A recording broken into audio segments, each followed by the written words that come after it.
supernatural encounters are always preceded by trouble. There's just some stuff you didn't see coming. And when it comes, there is an immediate sense of, I'm not prepared for this. I don't know if I'm talking to the right people. See, if we're going to be apprenticed by Jesus, you got to understand that Jesus knows how to handle the unexpected. And Jesus has a way of bringing you to where he wants you to go. And oftentimes in the kingdom, it's paradoxical, because in the kingdom, the way out is in. The way up is down, and the way over is under. And so, there is a paradox, because the very thing that you think is taking you away from the thing God promised you is often the thing that will awaken you to another option you did not consider. Because oftentimes when trouble comes, we reach into our library of all our favorite Christian books, or our CDs and DVDs of our favorite messages. We try to find an answer to the trouble. And so we go to what's worked before instead of waiting for an immediate, impacting, direct experience with the living, existential Christ.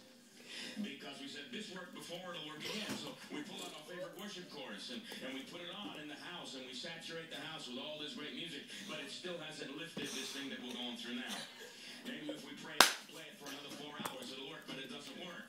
And so you say, the heck with this CD, then you try something else that worked for 30 years, but it's not working anymore. I'm not talking to anybody. And then you discover that what God is after is that when stuff gets stirred up, start looking around. There's a messenger there somewhere.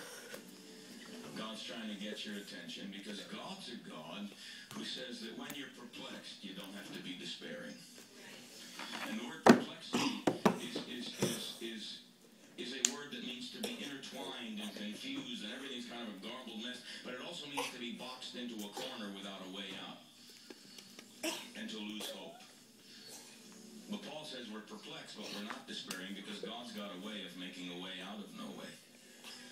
And just when you think you're out of options, all of a sudden something shows up in your trouble that you don't recognize, but it's him.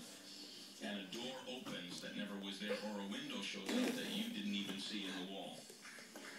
I don't know if I'm talking to the right people.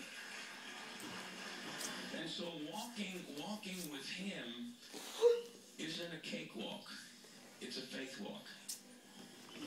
You know, and you just never know what's coming next. Are you breathing?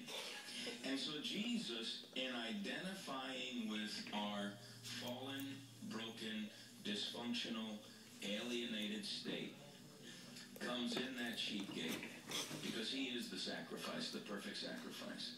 And immediately he goes over to a place where in a former season, because he hadn't shown up yet and it wasn't the fullness of time, God in his love and mercy, because of his kindness and his desire to reveal his goodness, sent an angel as an emissary and agency of healing. But the best the angel could do is stir up the waters. And when the waters were stirred up, I don't know all what happened in the waters, but someone apparently in the initial stirring stepped in the water and discovered they were healed, and word got out.